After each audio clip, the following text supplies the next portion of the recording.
तो hello friends, स्वागत है आपका हमारे इस यूट्यूब चैनल पे।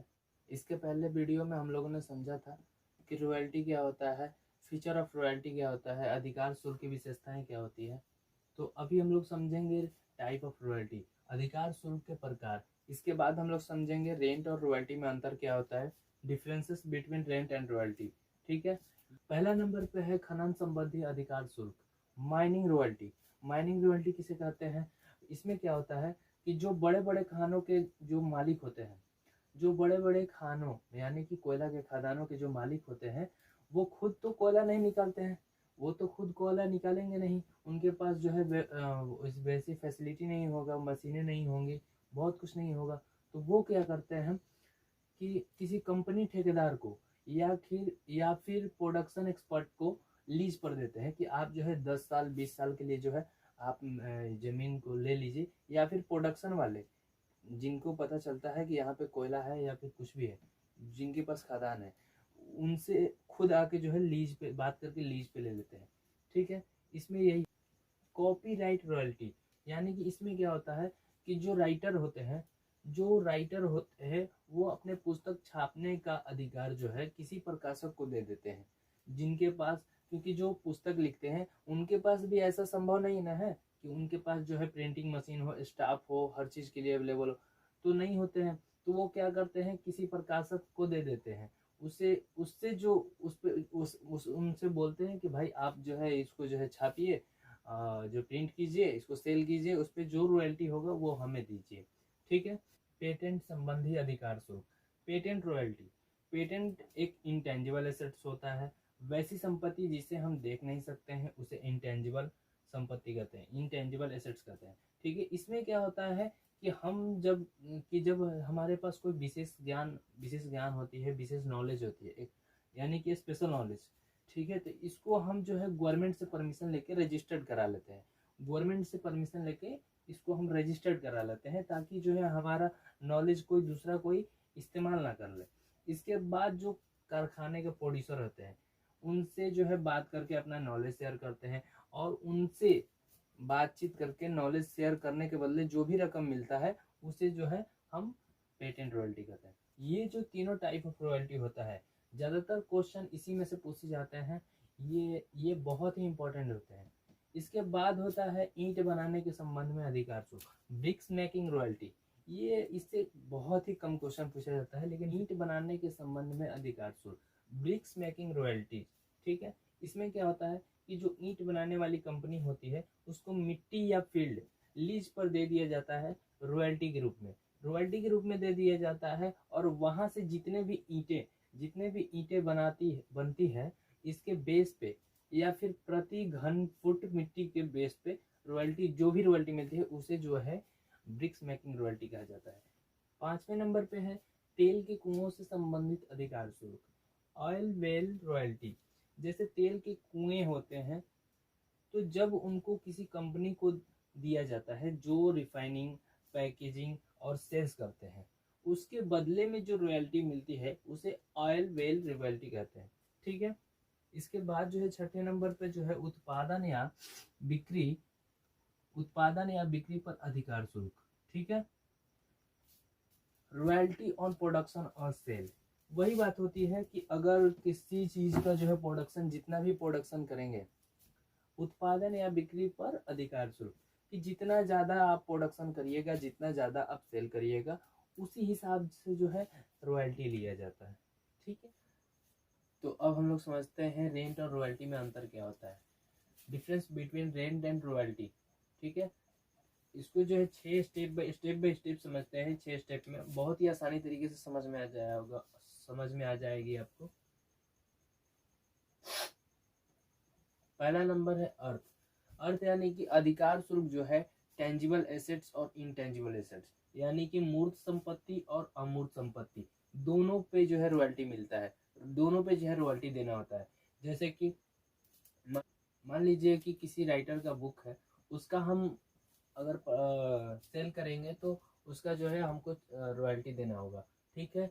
और संपत्ति, जैसे कि प्राकृतिक संपत्ति होता है, कोयला का खदान, कोई जो है जमीन हमें लीज पे दिया है, उसके बदले में हम अगर प्रोडक्शन कर रहे हैं तो उसके बदले भी जो है रॉयल्टी देना होता है। यानी कि ये मूर्त और अमूर्त दोनों के लिए जो है देना होता है। ठीक है, मूर्त और अमूर्त संपत्ति दोनों पर देना होता है।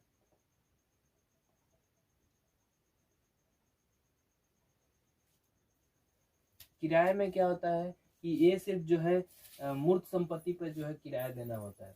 ठीक है, जैसे कि मान लीजिए किसी का हम रूम जो है यूज कर लिए, या फिर किसी का मशीन जो है भाड़े पे हम यूज कर लिए, उसके बदले जो है किराया दे दिए, उसके बदले जो है भाड़ा दिए, उसको जो है एक तरीके से जो है किराया होता है। यानी कि ये जो किराया होता है वो सिर्फ मूर्त संपत्ति पे जो है दिया जाता है, और ये अधिकार शुल्क जो है मूर्त और अमूर्त दोनों संपत्ति पर देना होता है। ठीक है, अगला है भुगतान के रूप। भुगतान के रूप यानी कि ये लॉन्ग टर्म के लिए होता है, वार्षिक या छमाही, मतलब कि छमाही या फिर वार्षिक देना होता है। ठीक है, एक आध वो कभी कभार ऐसा देखना होगा जो 3 महीने के लिए देना होता है अधिकार शुल्क, ये लॉन्ग टाइम के लिए ही देना होता है।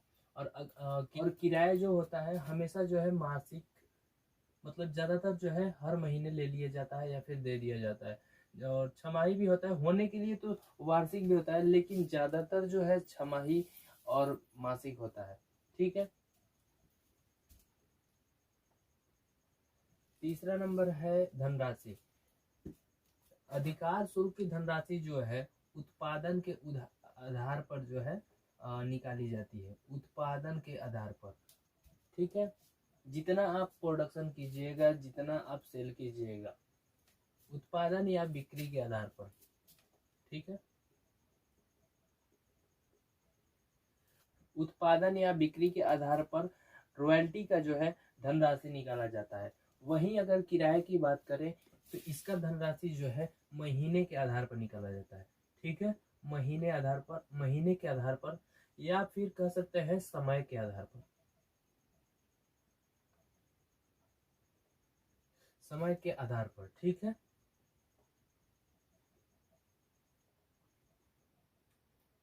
चौथा नंबर है लघु कार्य राशि, यानी कि शॉर्ट वर्किंग। शॉर्ट वर्किंग क्या होता है, इसको समझने के लिए हम आपको समझा देते हैं अच्छे तरीके से। मान लीजिए कि जो है हम आपसे जमीन जो है लीज पे लिए, कोयला का प्रोडक्शन कर रहे हैं।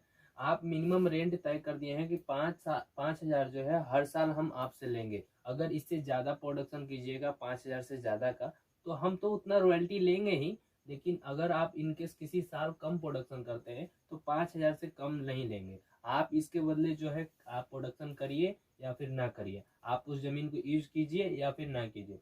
उसी प्रकार से होता है लघु कार्य राशि। मान लीजिए कि आपका जो है 5,000 जो है मिनिमम रेंट है। ठीक है, आप किसी साल जो है 3,000 का ही प्रोडक्शन किए। ठीक है, तो ये जो 2,000 है ये शॉर्ट वर्किंग होता है, यानी कि लघु कार्य राशि। मतलब कि जितना प्रोडक्शन करना चाहिए था, मिनिमम हमको 5,000 का प्रोडक्शन करना चाहिए था, लेकिन हम उतना का प्रोडक्शन नहीं कर पाए। और खुद के जेब से जो है हमको 2,000 पेड करना होगा, लेकिन उसको हम जो है लॉस नहीं कर सकते हैं, घाटा नहीं कर सकते हैं। एक तरीके से जो है हम इसको कह सकते हैं कि लघु कार्य, यानी कि कम कम किए हैं हम, अपने प्रोडक्शन से जो है कम कम काम किए। ठीक है, इसी को जितना भी शॉर्ट हो जाएगा मिनिमम रेंट से जितना भी कम प्रोडक्शन कीजिएगा, जितना ही कम प्रोडक्शन कीजिएगा उतना आपको जो है शॉर्ट वर्किंग होगा। ठीक है, इसमें जो है लघु कार्य राशि जो है होती है। और किराए में लघु कार्य राशि नहीं होती है। ठीक है, समझ में आ गया होगा। अगला नंबर है संपत्ति का प्रकार। ठीक है, संपत्ति के प्रकार में वही बात हो गई कि ये जो है टेंजिबल और इनटेंजिबल दोनों दोनों होता है। ठीक है, मूर्त और अमूर्त दोनों। ठीक है, ये होता है संपत्ति का प्रकार, अमूर्त और अमूर्त दोनों। और ये सिर्फ होता है मूर्त मूर्त संपत्ति। ठीक है, अगला है उत्पादन की मात्रा। उत्पादन की मात्रा, ये जो होता है उत्पादन की मात्रा रॉयल्टी में फिक्स होता है। हर साल आपको जो है दिखाना होता है कि हमने जो है इस साल इतना प्रोडक्शन किया। ठीक है, ये फिक्स होता है, फिक्स्ड होता है। ठीक, और किराया जो होता है उसमें मान लीजिए किसी का मशीन आप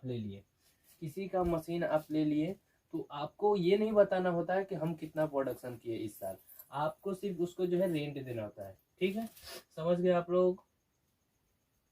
तो फाइनली आपको जो है रेंट और रॉयल्टी में जो अंतर समझ में आ गया होगा। ये जो दोनों टॉपिक है रॉयल्टी में बहुत ही इंपॉर्टेंट होता है। आई होप कि यह वीडियो आपको अच्छा लगा होगा। आप चैनल पे पहली बार आए हैं तो आप जो है चैनल से जुड़ जाइए, लाइक कीजिए, सब्सक्राइब कीजिए, शेयर कीजिए। मिलते हैं अगली वीडियो में, आज के लिए बस इतना ही। अगली वीडियो में जो है अच्छे तरीके से जो है प्रैक्टिकल को सॉल्व करेंगे। ठीक है।